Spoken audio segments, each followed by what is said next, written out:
Many of us are living longer, living better, both mentally and physically, but that's not true for everyone.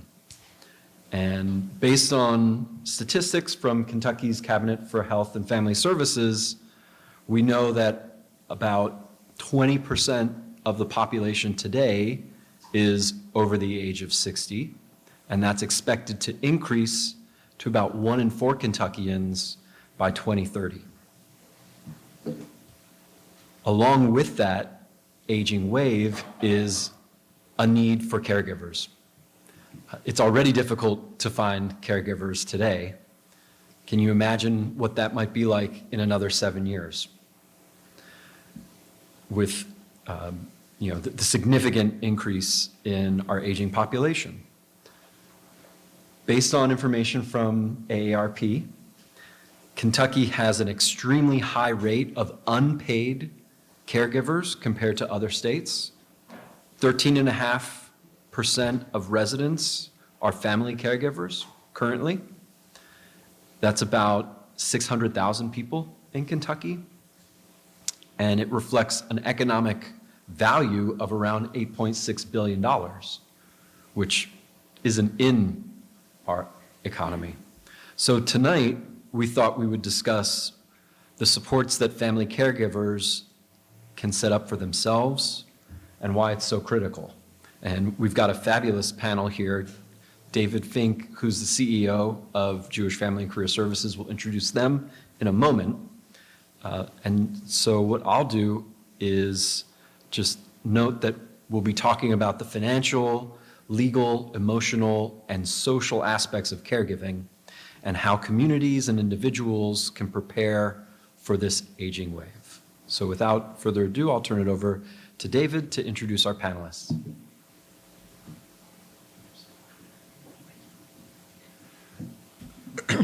Thank you, Mike. And hello, I'm David Fink, CEO of JFCS. Before I introduce our panelists, let me take care of a couple of housekeeping pieces. One is that some of you will notice that there is a camera in the back of the room. We are filming today's session.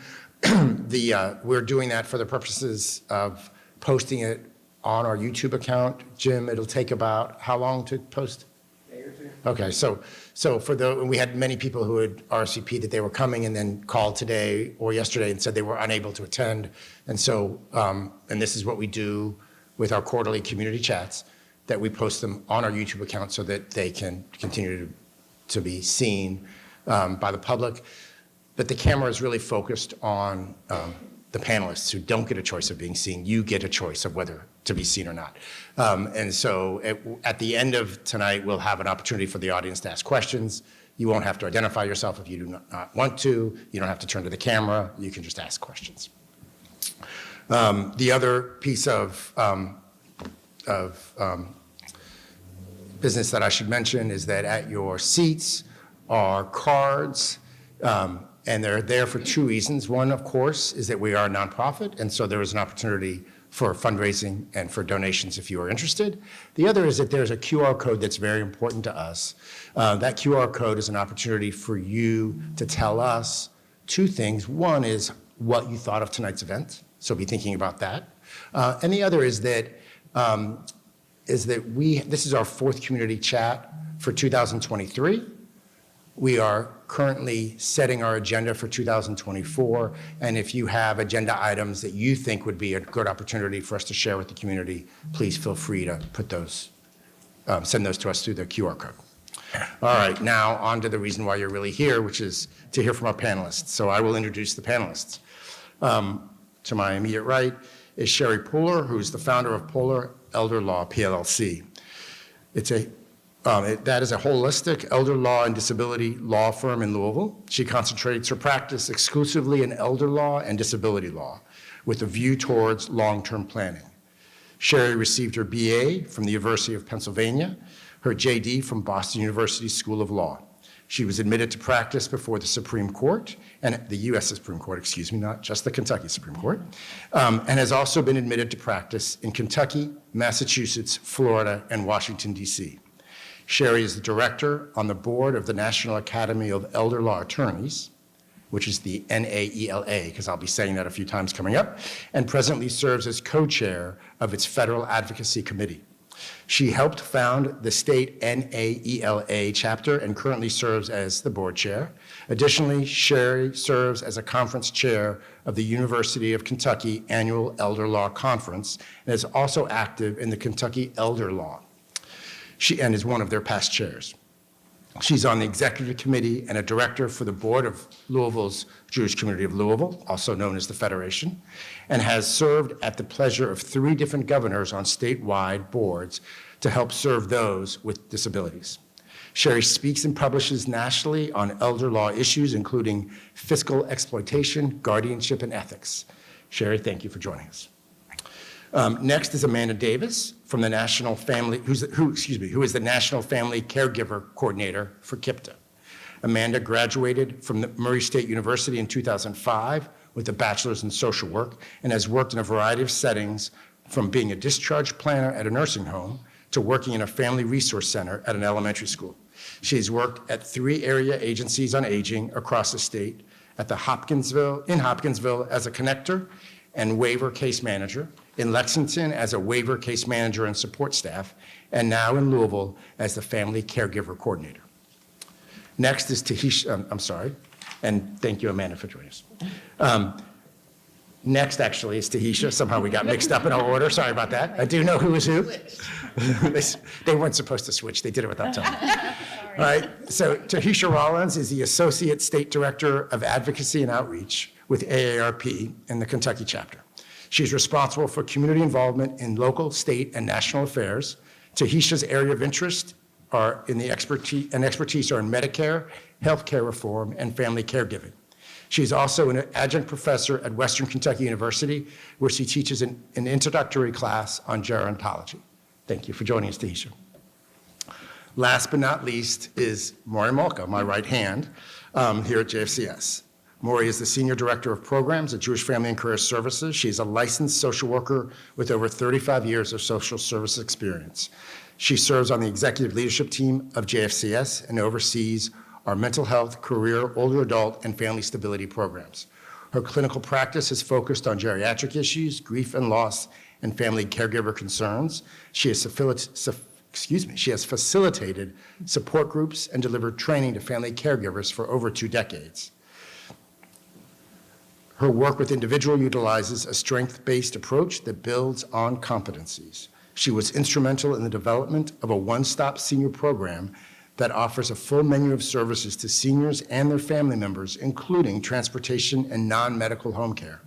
Recent initiatives that she's been involved in include the establishment of psychiatric services for JFCS clients, the expansion of our senior center activities into West Louisville through a partnership with Shawnee Community Center. And Maury was instrumental in working with Metro government to help JFCS receive a $250,000 grant from the Humana Foundation, which will support older adults in underserved areas such as Old Louisville and West Louisville. And I also want to mention that last May, Maury's distinguished career was recognized by the Network for Jewish Human Services Agencies, where she received the Professional Leadership Award. Thank you, Maury. So we're going to begin tonight's conversation with just some questions, and there'll be broad questions to begin with that each panelist will be welcome to answer from their different perspectives, as we just heard. There are times when I kind of go off script a little bit and think of questions that may come up. And then towards the end, we'll also have some focus questions for some of the specific panelists. So Sherry, since you're to my right, I'm going to start with you. And the first question is sort of a level setting, and you all may have different opinions about this. But when we use the word caregiver, what is a caregiver? How do we define it? And thinking about your own individual business perspectives and work perspectives, how do you define what a caregiver is? Am I starting? So, I'd like you to start. Sure. Sorry. Can you hear me? Closer. You can. And you'll have to hear me breathe, too. I can tell you a little bit. There is the, like many women, there's the personal me and the professional me. So I've spent the last week or so flying back and forth to Florida I have a parent for whom I've been the power of attorney since the mid-1990s. I've been active. I'm the healthcare surrogate. My 95-year-old mother went into hospice a few weeks ago. I'm busy negotiating with my siblings, some of whom disagree with mom's decisions and my decisions. I have a brother who also lives near my mother in Florida, a delightful, wonderful human being who decided to have his third surgery of the year at the same time my mother went into the hospital a couple of weeks ago. So I have a pretty good idea personally what I think a caregiver is. And that's what I see. You know, is anyone here a caregiver by any chance right now? Anybody? Sort of? There's a much broader perspective, which is when you start worrying about someone else, you're probably becoming a caregiver. And it doesn't matter what the paperwork says, and it doesn't matter if it's your neighbor who we used to yoo-hoo out the window to make sure she was okay, and it doesn't matter if it's a parent that you're caring for or a child with a disability. You're the caregiver if you're having to help that person in their life. From a legal perspective, I'm much happier if people get their paperwork in order to help the people if they're competent to sign documents to get so that you know what they want and that you know what you can do to be their caregiver. That's how I see it, both personally and professionally. Tisha, is there anything you want to add? Yeah, I think I agree with just about everything you said. For ARP standpoint, we really try to make sure that we say family caregiver. I think a lot of caregivers don't see themselves in that role because if you say the term caregiver, they think that's a paid nurse or maybe a nurse's aide. But really a caregiver, like you say, can be anyone who is providing care. And then I think when caregivers think of care, it doesn't have to be the hands-on, I'm going to help bathe them. It could be going to the pharmacy. It could be getting the groceries because they can't do that anymore. It could be helping out with things around the home. So all of these things are what a caregiver are and what they do. I mean, all of those little things add up, and that is a family caregiver to us. Thank you. All right. Amanda, do you have? Mine is similar to Taisha's. I like to say anybody can be a caregiver. Doesn't matter how young or old you are. I have some grandchildren in my program that are caring for their grandparents. I have some spouses that are caring for each other. I have children caring for their parents. I have ex-spouses caring for each other. So I have a wide range of people who are caregivers in the program that we have at KIPTA. And like Taisha said, it doesn't matter if you're helping bathe that person or if you're just sitting there keeping them company. If you're sitting there providing respite for somebody, which is giving a caregiver a break, then you're a caregiver too. So that doesn't really, there's such a broad spectrum of the definition of caregiver. And like Taisha said as well, a lot of people don't think they're in that role yet, and they are. We are probably caregivers or have been caregivers of children that we're raising. And so grandparents raising their grandchildren are also considered caregivers as well. Okay, I agree wholeheartedly with everything that's been said. What I would add is, why is it important that we say who's a caregiver? Because I remember when caregiver services weren't even out there. When I first came to JFCS, there were no such things as caregivers. It wasn't even a term. And I remember getting calls from adult children of aging parents saying, I'm really concerned about my parents. And I didn't know to call them a caregiver either, but we tried to help them deal with that. And as time went on, we came to recognize that they really were fulfilling a very important function in the care of that older person. And it's important that we label ourselves as caregivers because by doing that, we then can access a range of services and supports that are available in the community. And we recognize that we're not alone. We recognize that there are other, we all may look different in our role, but we're all in that role, surviving out there together. Thank you. So we're talking about caregivers as either a personal definition or a professional definition, and really the importance of having both. So I'm going to start with Taisha, since I started with Sherry before. So as we think about a caregiver who comes into the role sort of unexpectedly or unplanned, what is the biggest need that we see for those caregivers? So overwhelmingly, what I see every day are caregivers who had no idea this was coming. Or maybe they had an inkling that it was coming. Maybe they realized they were going to have to start helping with one portion of care for their loved one or their neighbor, but didn't realize how expansive that would be. So maybe they thought, they're having trouble driving now, so I'll probably start taking them to doctor's appointments, and I'll start taking them, pick up the medicines. But they didn't realize that once they got in, they were forgetting to take the medicine, or they're not really eating because they're scared they're going to leave the stove on.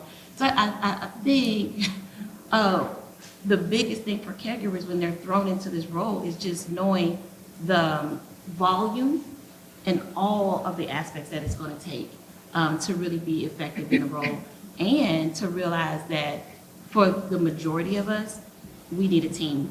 It's just a whole lot for one person. So I think when you find that you're in this role unexpectedly, or even if you have an inkling that it may be coming, just know that you may need a team, and it's okay to find help, and there's resources on how to build that team. And I actually brought some out there on the table. Thank you for that. Anything you want to add to that, Amanda? Support, and knowing what the resources are out there that you can tap into as a caregiver. We all have a bunch of resources to share, and there's people that are here tonight that have resources as well. And caregivers don't know that they're out there, and that's part of my job and all of our jobs is to share that information so that we can get it out there, and then those caregivers can spread the word as well. It's amazing to me how many people don't know these services exist. It really baffles my mind. Anything you want to add more? You know I'm going to add something. I know you do. Well, I agree, again, with everyone in terms of, again, that team and the support. It's also critical. When I'm speaking with caregivers, one of the first things I say is, I can tell you're really doing a great job of taking care of your family member. What are you doing to take care of yourself? And so I emphasize every time I speak to someone, self-care and setting boundaries. Because also what I hear all the time from caregivers is my spouse, my uncle, my grandchild, whomever it is, only wants me to do this. And I can be kind of cruel sometimes, and I say, you don't always get what you want, but you hope you get what you need. I think there's a song like that. And that's what's important, to differentiate between what you must do and what you should do, and kind of try to get rid of the shoulds and look at what are the things that are really critical for me to do. And then how do I set boundaries so I can preserve myself for the long haul? Because in most cases, it's a long process. It's not going to end quickly. So we want to preserve ourselves for the time that's needed, and not, many caregivers end up doing more poorly than their care receivers because they're getting the great care. So it's keeping yourself front and center there. So I want to back up one step. And Amanda, you had mentioned resources, and actually the next question involves resources. So let's start with you, and can you highlight what exactly are some of those resources that are available in the community? And this isn't on the list, so this isn't on the question. But what do you think is, you commented that you're amazed, that's my own word, that people don't realize that the resources are out there. So I guess one question that I would have for all of you as well is, what are the resources that are out there? And what do you think we as providers, from the JFCS perspective, for example, need to do to make sure that people are aware of those resources? Because I think it's if the resources are there but people don't know it, then they're not there. And so it's incumbent upon us to put them out, to make people aware. So Yeah. I think we're really doing all we can do, honestly, because it seems like I'm at event after event after event, sharing the spreading the word or sharing the resources that are available. We're all at events together, and some of the people in the audience are as well, just trying to get the information out there.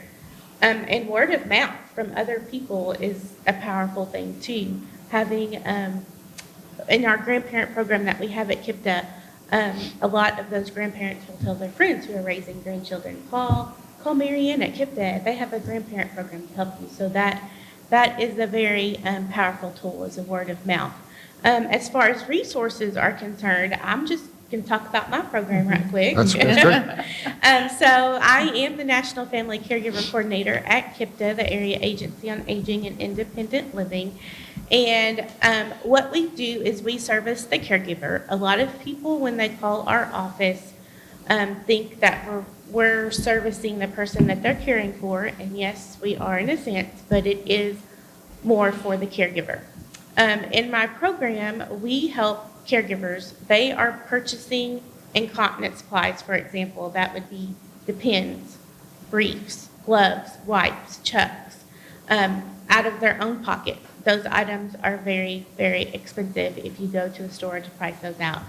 And so we have a voucher program at KIPTA that we help caregivers to be able to purchase those products. We can also do some bathroom equipment that Medicaid and Medicare doesn't pay for as well. But we also contract out some services with our friends here at JFCS to do counseling and support groups. And they do provide some respite as well to our caregivers. So that's one resource that I have to provide to caregivers. We have many more at KIPTA, which I know we'll get to that later to share. But people don't know that's there. And they're spending thousands of dollars on all of these supplies. And $500 really isn't a lot of money, but $500 can get a caregiver enough incontinence supplies to last them several months. And a lot of times I will hear, you don't know how much this helped me. So. Thank you. More? Do you? So, well, you've already shared some of what we do, but Sorry. as Amanda said, we have counseling services to help caregivers deal with the myriad of emotions and grief and loss that caregivers can experience as a result of their journey. We also have case managers who will work with the entire family, and they will assess the family member, the caregiver, kind of look at, is this caregiver, are they reaching burnout, and do they need more supports? Does the care receiver need more supports? And then help them coordinate the services and supports they need and help them gain access to a myriad of resources. And then we also have support groups for general caregivers and for grandparents raising grandchildren. I think those are really valuable because they're an opportunity to problem solve, provide mutual support, and a little bit of education. They are facilitated by a trained professional. So it's a good opportunity, again, to meet with others and learn something in the process. We also do training events periodically, both individual, it's caregivers have a lot of stressors, and time is a stressor. And so we try to make things as easy and accessible for caregivers as possible. So we will meet one-on-one. If you're taking care of a parent and you're having problems knowing how to provide personal care safely, we can provide training on that. If you're working with someone who's got cognitive issues, then we can help you learn how to better communicate, deal with problem behaviors. Any of the kinds of issues that you're struggling with, we can either do group trainings or individual trainings. And then we have respite care, which is a break from your responsibility. So we have paid caregivers who will go in place of you, to give you time to get away, go out with friends, go to a movie, go walking, go to your room and read a book.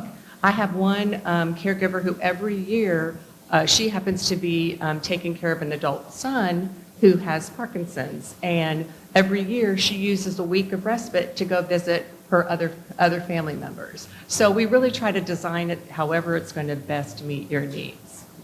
Oh, also I would add, there is a financial drain for caregivers when sometimes your family member has limited resources and you end up bearing some of that responsibility. So as Amanda said, the voucher program is extremely helpful. We also have a food pantry that any of our clients have access to. So sometimes just getting a little bit of that extra help can help ease the burden and make room for medications or incontinence supplies. And we also do have personal care supplies in our food pantry. And if we don't have something that's a critical need, sometimes we can get those. So we try to, again, look at that caregiver and that caring family constellation and look at what all the needs are. And either we try to meet them ourselves or we help them gain access to other services in the community that can do so.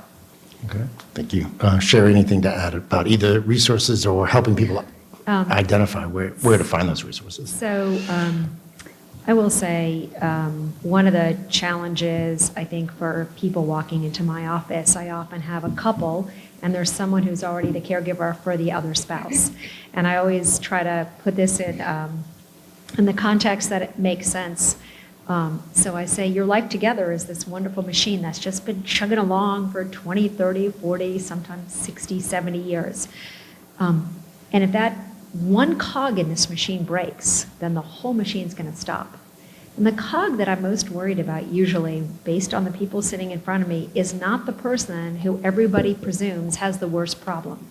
Someone who has dementia, it does not necessarily have the worst problem. The caregiver has the worst problem because they have neglected their own health for a long period of time frequently.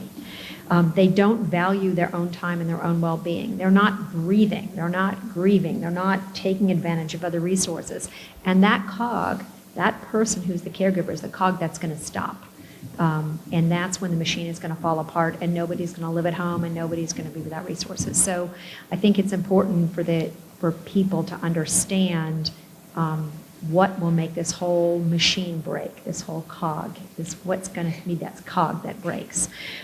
So I look at a lot of resources that are different than the ones provided here. These are phenomenal options. There are also other options. I deal with people who are actually World War II and Vietnam vets, and they have VA resources. Some of those are absolutely spectacular. You can have catastrophic help. You can have the VA help you retrofit your house with certain things. You can lower counters, you can put in archways instead of doors that allow people to remain in their homes, which is really what a lot of people want. There are people who get really good advice, which I also got before I practiced elder law. The Alzheimer's Association has phenomenal, has anyone heard of the memory cafes? Where a person can go with a person that they are caring for who has cognitive challenges and actually sit and have a respite with the person there without finding extra resources to cover that time. They will, if I'm sitting there with 4 of my friends who all are being caregivers with people with dementia, that's a real benefit to realize I'm not alone and I don't have to feel guilty. And there are these other resources out there that they may be able to tell me about that I didn't know about. And then I tell people, don't overlook your church, your synagogue, your mosque, your temple. There is a community there. And if you rely on that community, you're going to find other resources because a lot of us are going through this. This is not a small number of people being caregivers or caregivers with 2 generations. It's 70, the money out of pocket and the time out of pocket and the amount of time that you spend not at your job doing your other more important job for the people you love. So those are the big ones. The problems come in when you have people who are isolated and they don't reach out to take advantage of these other resources. Or they don't have a fabulous spouse who says, yep, you can spend all the money traveling back and forth to see your parents and we just will have a smaller vacation this year. Because some people can do that and have great spouses. Other people can't do that. And they really need the support from the community. Thank you. Tahisha, anything you want to add? So the number one resource that I send people to is actually something that Louisville Metro government puts out, their Office of Aging and Disabled Citizens, because they have a resource guide that talks about everything that has been spoken about here today, plus more. A lot of times it takes a caregiver forever to even realize that there is help out there. And then when they go for the help, a lot of times there's a waiting list or there's a process and there's a this and there's a that. Well, this resource guide from the Office of Aging and Disabled Citizens lists all the alternatives. So it's got these programs, but much more. And so it's always a great place to start because even if they can't afford that right now, it at least gets them in the right mindset to know that that type of help is available. So that's number one. And then ARP, we understand sometimes caregivers just can't get out. You're caregiving, you just can't get to that group meeting, or you can't do this or that. So we have a lot of online resources for people. So there are Facebook caregiving groups. So maybe your caregiver has Parkinson's. There's a Facebook group for that, or maybe they have Alzheimer's. There's a Facebook group for that. So there are ways to be connected without actually having to leave the house if you just can't because you're caregiving, you can't do it. Thank you. So Maury, I'm going to have you start off on the next question, and I'm going to take us back. You had mentioned the importance of self-care for caregivers, and that caregivers sometimes are not very good about taking care of themselves. And what we want to ask you is, how do you help the caregiver take care of themselves? How do you, when somebody's going to be taking on that caregiving role, how do you coach them and advise them on how to take care of themselves? So the first thing I do is really sit down with someone and get a good description of what their situation is and try to get a picture of what their role is, how they're functioning in that role, and the role of their care receiver.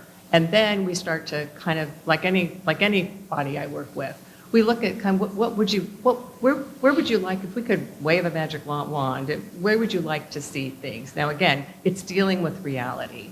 So we try to get a picture of what their goals would be and how, are they caregiving more than they really ever anticipated and more than they're capable? Do they need the supports? Are they willing to take the supports? A lot of it turns into long-term care planning for their aging relatives. So we're looking at, okay, this is where we are now. Most people, of course, all too often, people come after they're in crisis. That's, people do come and say, we really need to prepare. We want to, and I'm just like, oh, I can't believe you're doing this. This is wonderful. There's a lot we can do in advance, but a lot of times it's after the fact. But we can still work with that. The main thing is helping them understand they're not alone.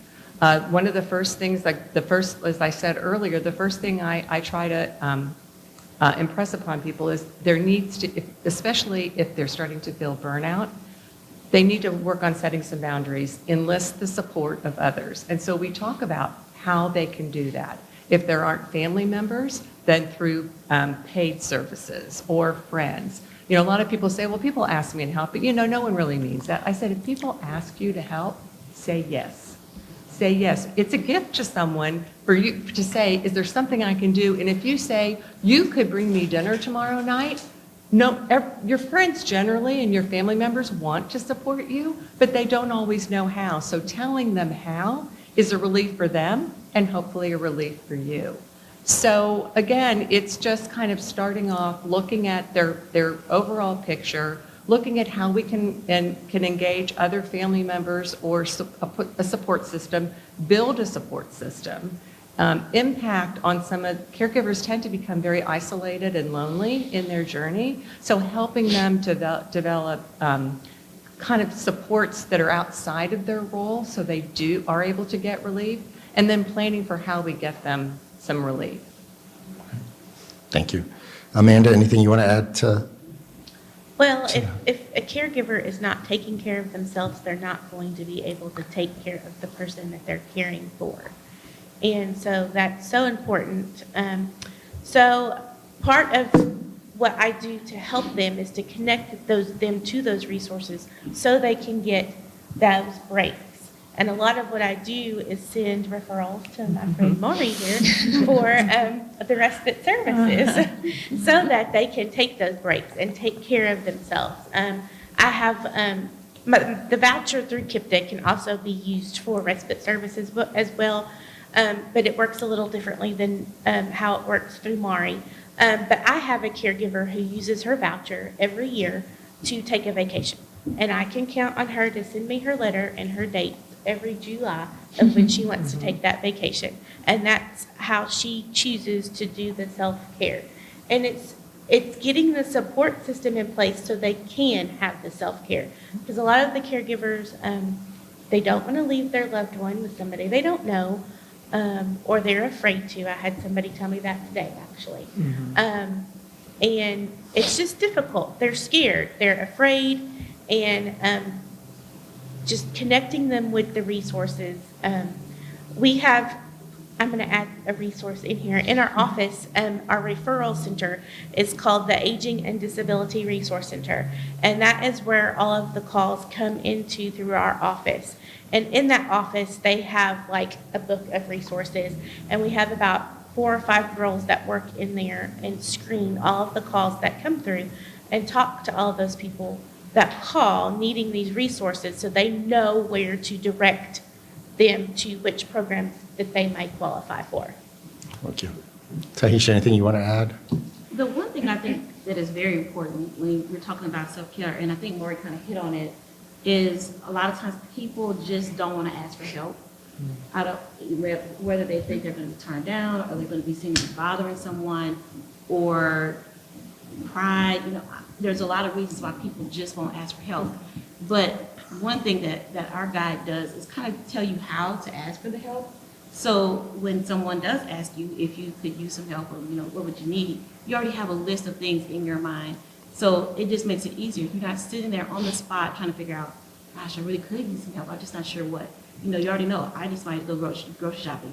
I really need somebody to cut the grass once every 2 weeks. I really need, just to have a list of things that you need help with, because they're beating you down because you're in the process of caregiving, and maybe you're still work, or maybe you've got other competing priorities. So I think one of the best things you could do to help yourself as a family caregiver is to have that list ready, so that when somebody asks you, could you use some help, or what can I help you with, you already know this is what I need help with, and it just relieves a lot of stress. Thank you. Share anything you want to? Good. Okay, we hit it pretty well. Okay. Can I add one other thing? Can I add one other thing? Well, do I- you added things. Good. Fair enough. So one of the things I just want to, I feel it's important to mention is that, caregivers experience a great deal of grief and loss in their journey. It's not only they're experiencing their own grief and loss in terms of what they're having to give up in order to engage in their care, they're also experiencing the grief and loss of a family member, sometimes little by little over time. And it's important to be able, at times, it can be overwhelming. And that's when, again, I do think it's important for caregivers to reach out and get help. Sometimes you're able to enlist support on your own through your own support network. But if that's not doing it, then it's important to reach out to a professional who can help you manage a lot of those feelings that are going on as you're experiencing all of that. Well, speaking of adding things, I'm going to start. This is really probably more questions specifically for Sherry and Maury, but we've been talking primarily about, and really exclusively about, caregiving for older adults, whether it's a spouse or a parent. We also have within our community people who are caregivers for adults with disabilities, their children that have disabilities and whatnot. How is that similar or different either, from, and again, Taisha, and if there's something you want to say about it, that's fine, but I think it fits probably more on the ends of our table.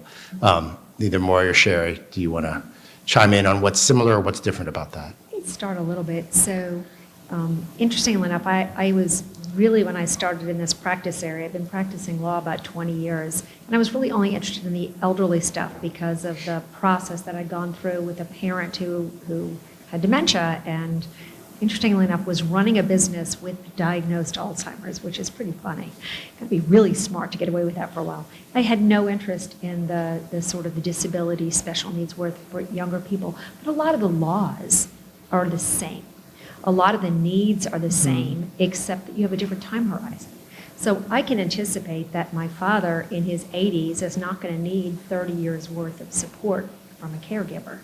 But a child with a disability who can't manage anything at 6 or 7 or 8 and isn't doing any more better management of financial matters, for example, at 19 or 20 may need help for the next 50 years or 60 years. So it's really important to figure out how we drill down to get to not just the caregiver support, but the support for that person to help set up their community. The biggest problem I have is a call today. So a father called, a financial service person called on behalf of a client. He's 80 years old. He has one child who's lovely and fully capable, but has declared bankruptcy a few times. And he has another child who's developmentally delayed. I think he's Downs, I'm guessing, in his 40s, and will never be able to live outside of the home. But the dad is 80 years old and the mom is deceased. Those people have a great opportunity for dad, who's 80, to do some significant planning using the laws and the systems that are in place to help support both kids, but particularly the child with a disability.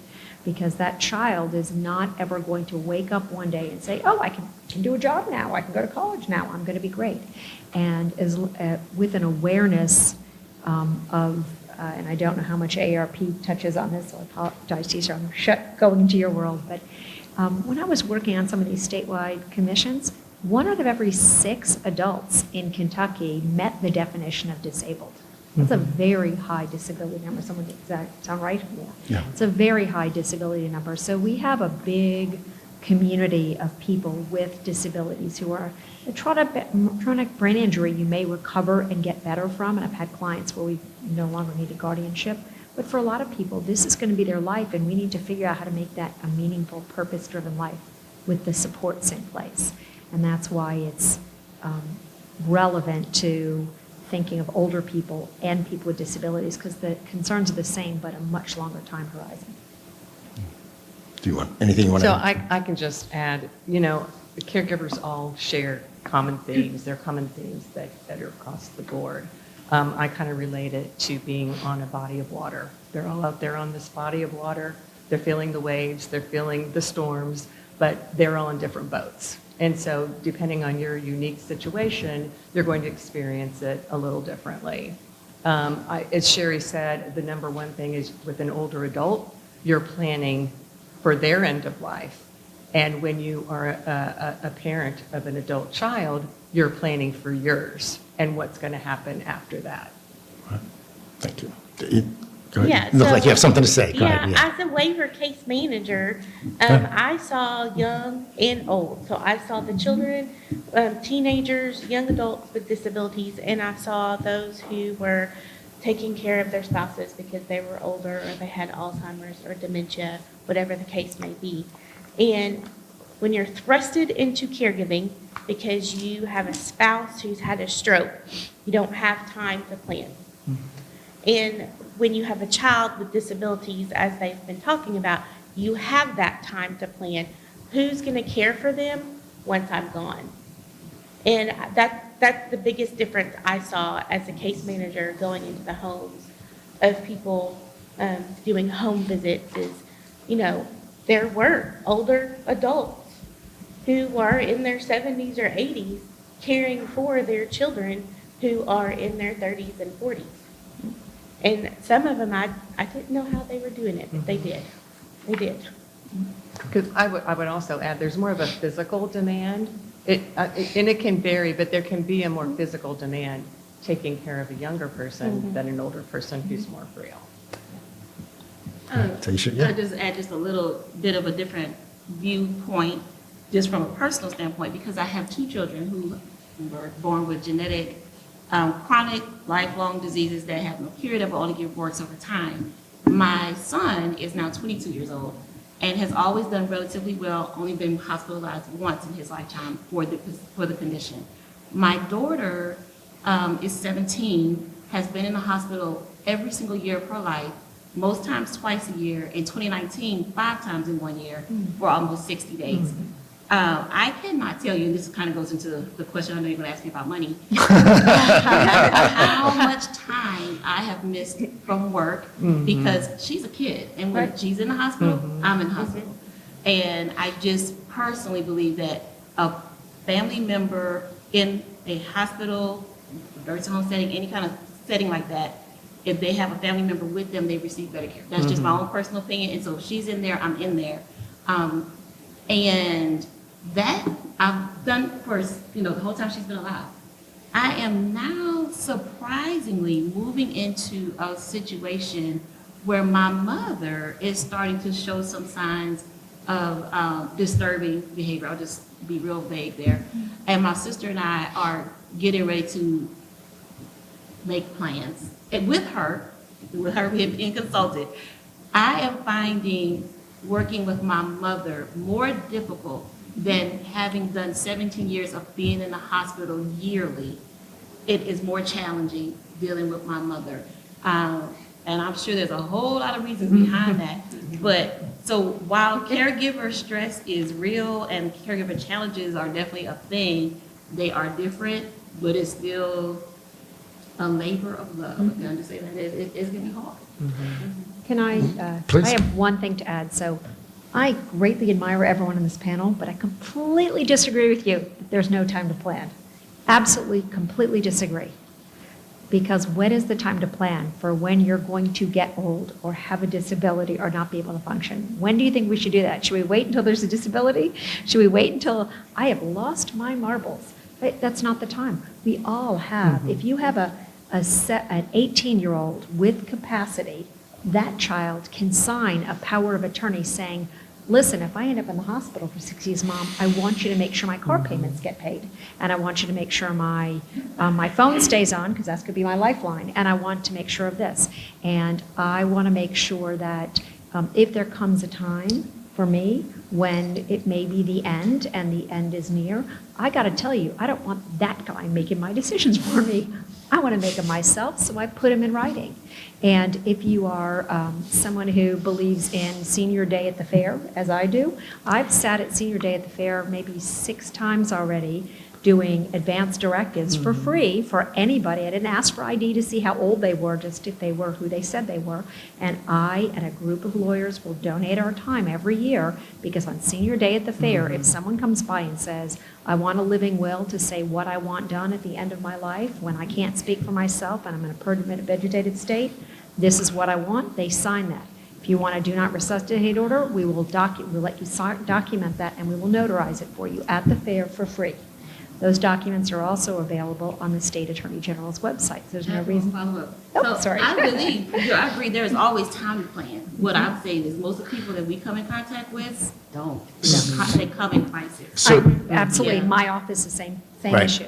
And so actually, I want to go right there, because the two of you are touching on a very important point that has come up in other ways, which is that, I think it's part of the natural human condition to believe that that's going to happen to somebody else. That's not going to happen to me, right?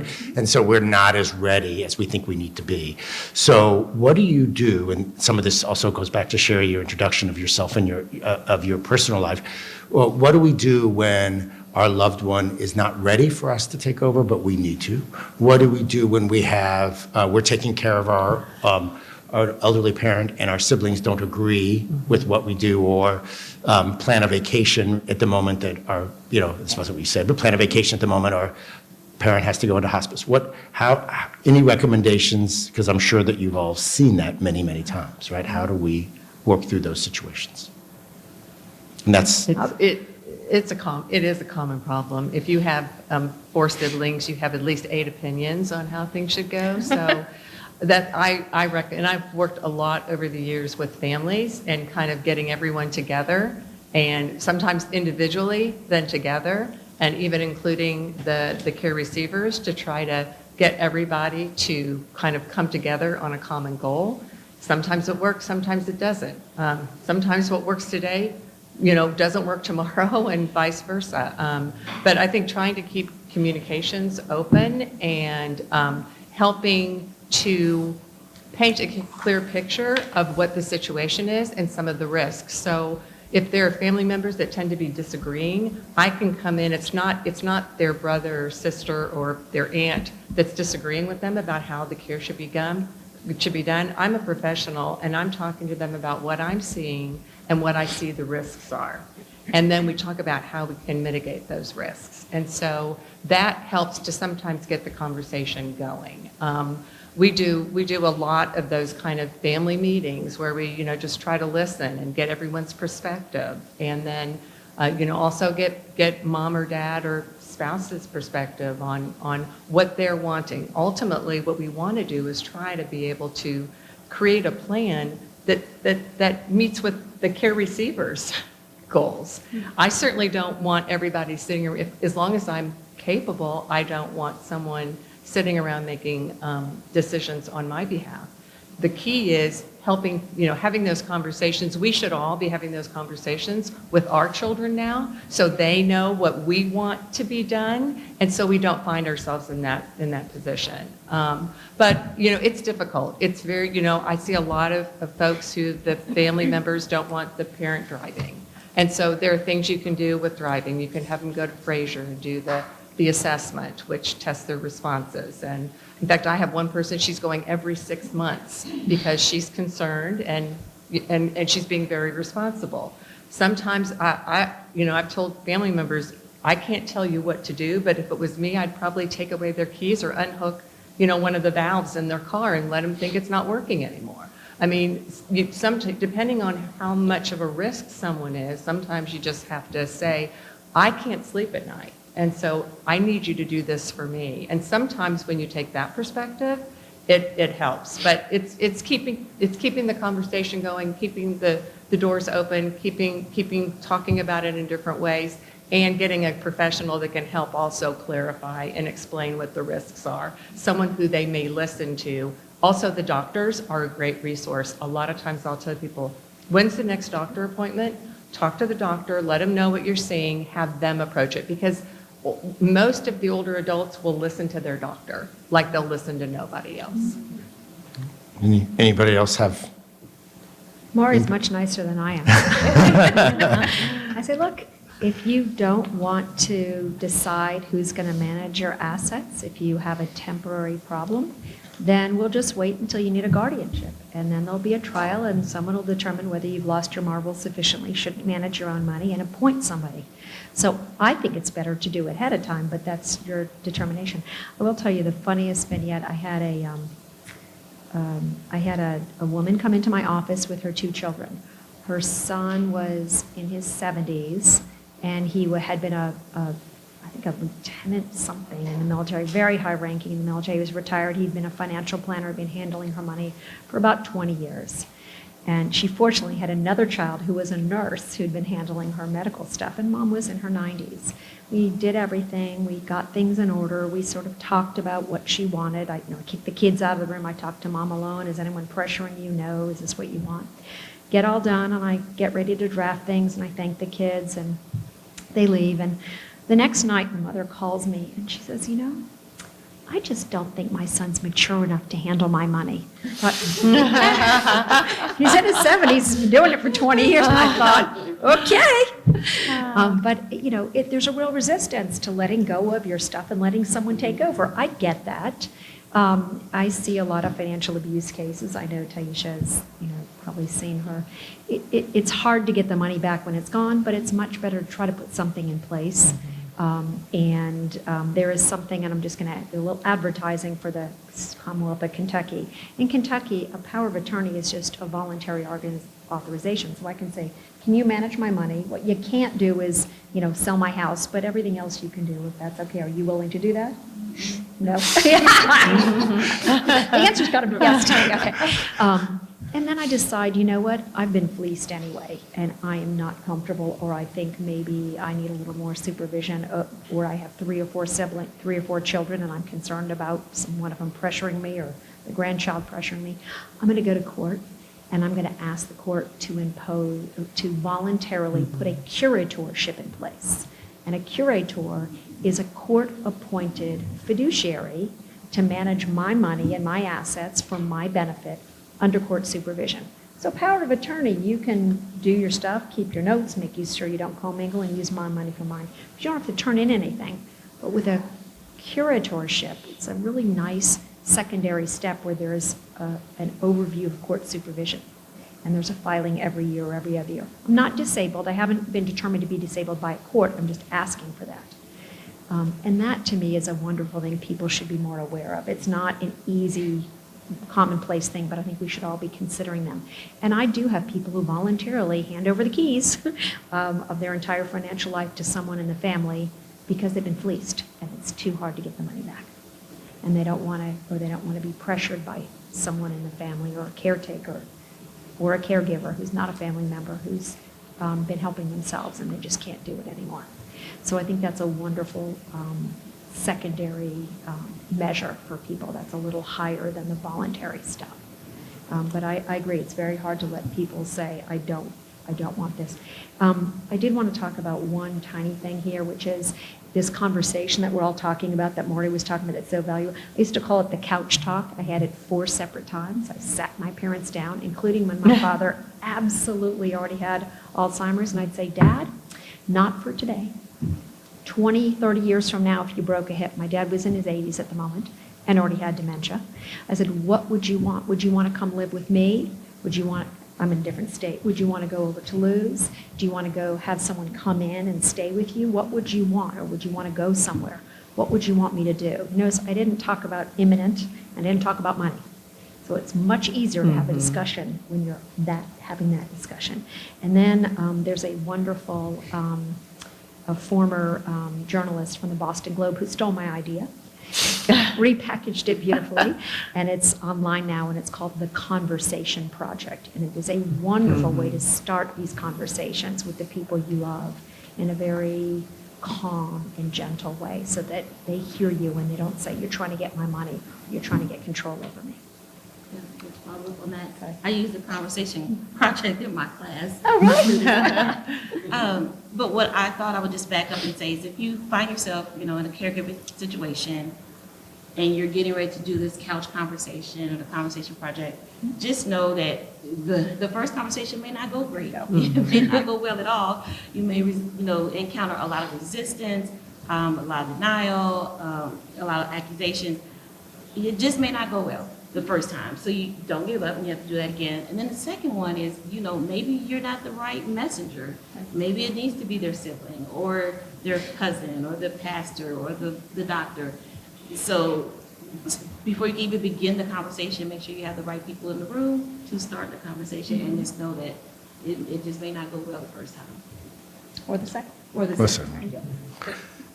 Amanda, did you want to, you don't have to comment. No, but if you- I don't, but as an only child, if you have only children, please, please, please get those documents in place. Please, because I'm going to be dealing with that and making all the decisions and all the caring as my parents age. And I've been very blessed that my parents are very healthy now and I'm not having to do that yet. But I've had that conversation with them and they've put everything in place so that is taken care of for me when something does happen.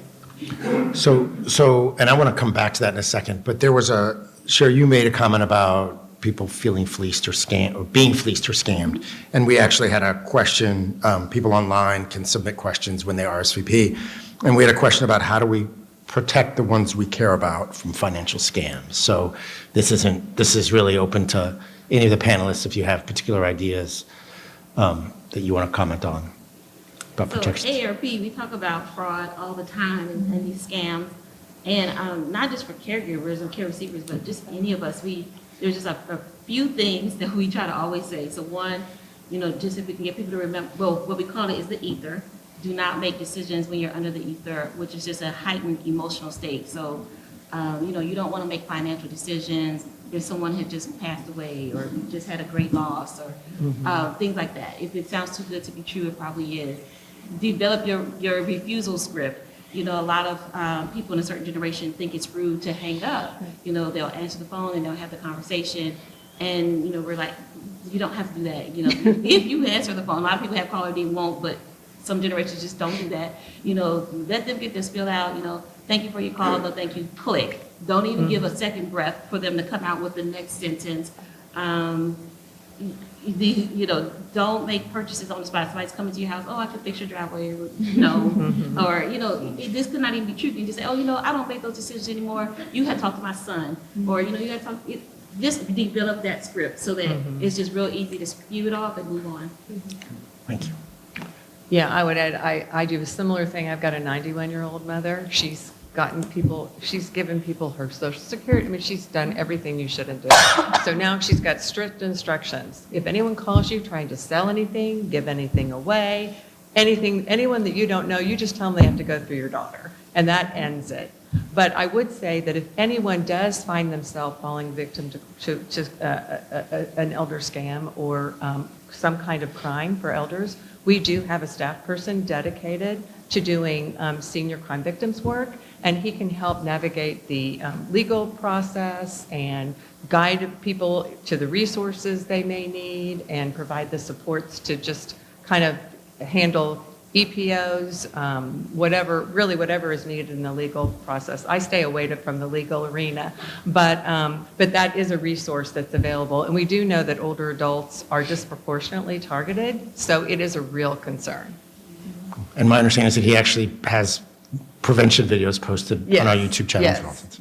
And we do, if you want, we do send things out usually on a monthly basis about the, the scam of the month. So if you're interested in getting on our, if you filled out information tonight, I have your email. If you'd like to get put on our mailing list, we'd be glad to add you to our mailing list for those things. Thank you. Anybody else want to add to the question about? Add one Please. thing, and that's, it is really, really difficult to get the money back. I mean, I had one case that went on for over 4 years. We repoed a house, which was kind of nice, but it literally went on for 4 years. And it's an ounce of prevention, right? And if it seems too good to be true, if they ask you to pay in, untraceable funds, if they want you to make a decision quickly, those things, if you're of sound mind, you may get snookered. We all do. But it's really important to help people understand the ability, if we've heard of these scams, it's because they work. That Nigerian prince thing that's been running around the internet for 30 years, it's because it works. And these are not, you don't have to be stupid, but people, especially older people, are afraid or embarrassed to explain or tell anybody that they've been fleeced because they're afraid that people will think they've lost their marbles. They're afraid that someone will take away all their authority to manage their own money or this. We're all getting fleeced. In fact, younger people are fleeced more frequently than older people, but older people simply lose more money because they have more. So it's hard to stay wise about this, but it's really the crime of the 21st century is fleecing the elderly, and it's really turning out to be true. So it's good for people to have an awareness of the scams. AARP, the state used to put them out. FTC puts things out. If you read your AARP magazine every month, like I do, they talk about all the interesting scams and what's new. But they go around and around and around with the same scams because they work. Thank you. All right. So we have a sort of some category of questions that are a little more focused for individual panelists. So Amanda, I'm going to start with you. And a lot of these are questions actually that in some ways we've already touched on.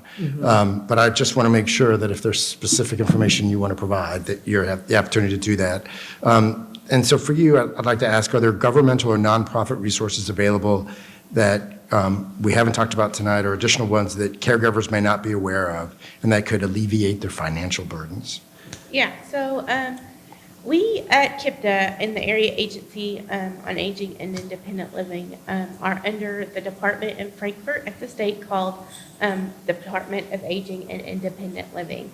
And they have tons of programs that are available to caregivers, young and old. Mine is one of them, National Family Caregiver Program. But they also have what's called waiver programs as well.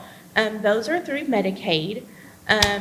There's several different waivers. There's home and community-based waivers. That's the old term, sorry, I should have said participant-directed services. Michelle P. waiver and supports and community living waivers. There's lots of different waivers that fit different disabilities or ages or whatever situation you may be going through. We also have home care services. That's where if you need personal care or you need housekeeping or you need escorts to doctor's offices, they have different agencies that we work through that can provide those services as well. We do meals, whether it's congregate meals at senior centers or whether it's home delivered meals. We screen all of that at our office. Also in Frankfort, there's a new office that a lot of people may not be aware of, but the Office of Dementia Services is now in Frankfort and up and running again. And that is a lady by the name of Jennifer Craig is the coordinator of that office. And she has tons of resources and is working across the state on trying to get more services and figure out how to get more awareness and more help to these caregivers. And those are just a few. I put some brochures out on the table of KIPTA services and the phone number to the Aging and Disability Resource Center in our office. Like I said, the ladies that work in their office will ask you a series of questions to see what would best fit you, because there's so many different programs that are offered through the state that can help caregivers, young and old. Thank you. All right. Tahisha, I wanted to make sure that we had an opportunity to talk about common misconceptions regarding financial planning for caregivers that you may encounter. So I was just gonna, I brought this report, it's really just a one-pager, and I brought one for everybody, because this just came out, hot off the presses. And I think one thing that I want to stress from this report that just came out is that 3/4 of family caregivers are spending money out of their own pocket to the tune of an average of over $7,000 a year. I don't think a lot of family caregivers really understand that financial toll. And so for family caregivers who are not prepared for that, they're dipping into their 401ks, they're delaying savings, they are not getting everything that they need for themselves. And they're spending money on things like the chucks and all of the list that you mentioned earlier. They're retiring early. They're retiring early because they can't work, because they keep having to take off, or they're having to pay the rent or the electric or something in their care receivers. I mean, it is expensive. And I think if there's in addition to the fact that people don't really plan ahead, it's just that to know that there is a financial toll, and to kind of be prepared for that, track every dollar, plan ahead, make choices with your care receiver. I'm just trying to make sure I always say that. But yeah, I mean, the financial toll can be significant, and if you're not prepared for that, you can find yourself in a worse financial position. So anything you can do to try to prepare for that, and Okay, thank you. And then Sherry, you've already touched on a lot of the legal documentation I think that's necessary. Is there anything that you did not mention tonight that would be important? I had actually didn't see the table up here, so I put some materials back there. I just want to share with you, there are things that you can do through an attorney or through a lawyer. Power of attorney is legal and financial documents for yourself, not just for the person you're caring for, and a healthcare surrogate. The other thing to be aware of is that other government agencies have their own forms, and they're really easy to find online. So the VA has its own sort of power of attorney form. Medicaid has its own little form, a MAP 14, I think. Am I right? I think so. Okay. so. And for people who really only have income that they're managing for somebody else, who are getting Social Security, there's a Social Security representative payee. There's a whole system online. It's easy enough to look at. But I always say it's better to have these things, to file a document, to make your decisions ahead of time. And if you have people you love who are competent, have them do the work so that they can decide who's going to handle things now. And yes, it matters about wills and trusts and all that, but those are less important in the whole scheme of things if you don't have a problem today. So my material's on the back, and please help yourselves. So we're close to wrap up, and I have some comments I'm going to make here in a moment. But before I do that, and we're also going to see if the panelists have anything else they want to say. Are there any questions from anybody in the audience that we did not address? Listening to the panel said, well, gee, I'm amazed at how people talk about these resources. If you don't have a reason to look for them, why would you go them? So now it's like I'm looking, but I don't know who to call. I don't know who to ask. Well, So now I do. I would have never known that like somebody could get a personal cognizance later. And again, like if I don't have some legal document that says, oh, I'm a caregiver. But I have other very dear friends that their children were not involved, their grandchildren were not involved. I was the only person they could count on. But yet, there's no piece of paper that says I'm really legally allowed to take care of you. But she's competent right now, right? So she could deal with KIPTA directly. You could help her deal with KIPTA. You could help her put in that phone call. Right, And get in the and system. to get the supplies for the voucher program, Yeah. you don't have to be related to the person. If you're the primary caregiver, you can fill out the application. We have no regulation that you have to be the child or the spouse.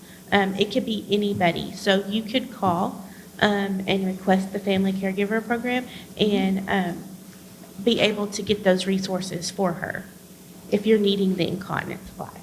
the other thing in Kentucky, we have the Kentucky Caregivers Act.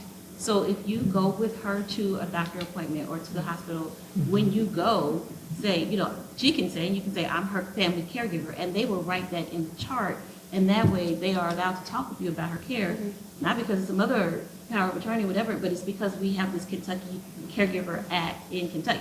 It's not everywhere, but we do have it here. The other thing that I think that I would do if I was in that situation is say, you know what, cousin, or you know what, auntie, I went to this session on family caregiving, and I got this really great book. Look at these things it's talking about. What do you think about this? Well, I think I don't want this. What would you want to do? And maybe you could get the conversation going that way. But I think it also could be important to engage, someone from one of our agencies, well, from us or from KIPTA, to work with you and with her and any of the other families, at least have someone come and do an assessment if she would be open to it. And we can do it, but most older adults, they don't want us coming in because they know we're examining them, and that we try to do it very backdoor. We're very sensitive. We actually approach them like it's a friendly visit at first and be very non-threatening. But then what we can do is evaluate her cognitive functioning. We can do a screening. We're not an intense evaluation, but we can at least look and see, does this signify there's a deeper problem? And then there's always more recourse. But that way, if she's safe. And then there are other things, like around the house, I would put signs up, by the stove to turn off. Water is another risk for falls, putting a sign by water places. The one thing I always ask people, if there was a fire, could they get out? Would they know what to do to get out? So, just thinking about some of those things, but sometimes you also have to look at, am I making this issue, is my involvement helping her to get what she needs, or is it stalling the inevitable? And it's a really tough situation. I see people in that situation all the time, and it's really hard because it's precarious. You don't want them to be vulnerable. You're not certain anyone is going to help, but she's not getting what she's needing. And that's where a professional, again, can help guide you and maybe help to together influence her or other family members to make some changes. But you really don't have to do it alone. I think we have time for one more question. Actually, I just wanted to add on, you said something about when you go to the doctor's office, you can put notes in there that somebody is a caregiver. You can do that at the bank as well. So you don't have to add them to the account, so they can't withdraw money, they can't sign checks, anything like that, but they can give you information. So if you get back to the scans or anything like that, you think something like that is going on, a grandchild, son, daughter, niece, nephew that has scamming, you can be the one on that account, and you can go back through the records and check that without actually being on that account. So what's that called? At our bank, we just call it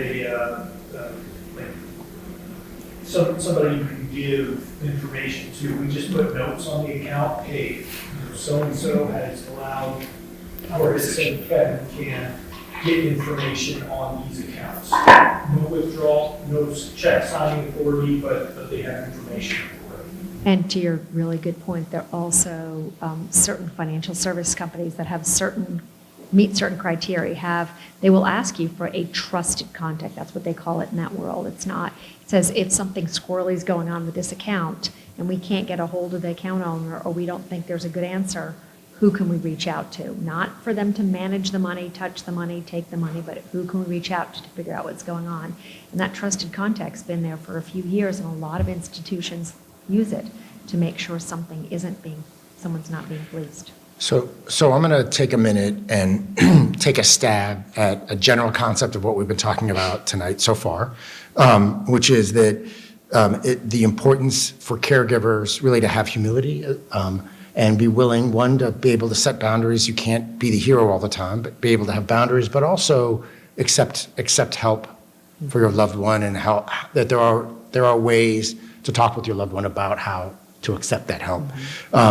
The importance of planning ahead, right, throughout the life, which obviously is sometimes easier said than done, but the importance of that, and that allows us also to be aware of what the resources are that are out there.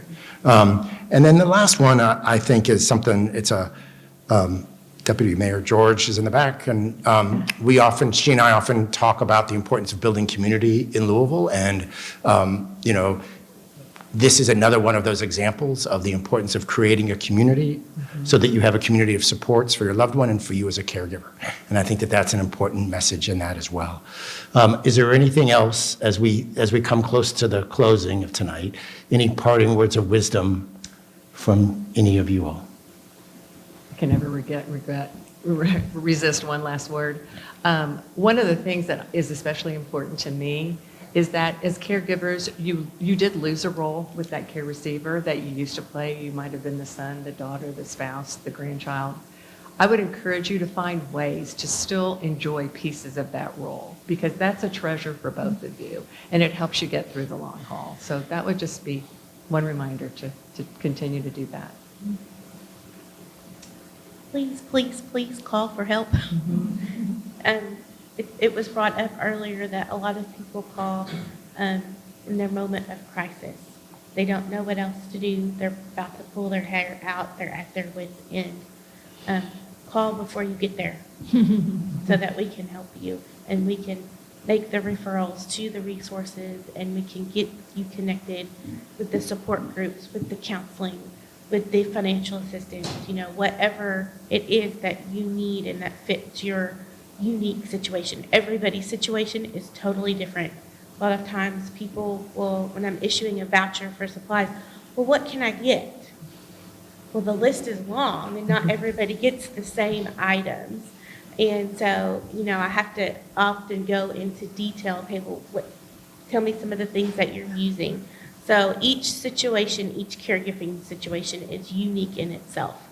And just call and spread the word. Thank you.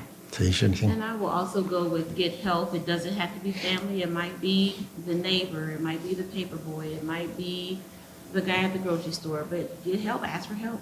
And when someone asks you what they can do to help, have a list ready so you know what you want to ask for. Mine is just plan ahead, because planning ahead works. And the most important thing I learned in the entire 30-something year journey with numerous parents and in-laws and other people coming in and out of caregiving with my family members is 12 hours a week is what the Alzheimer's Association says will keep a caregiver sane.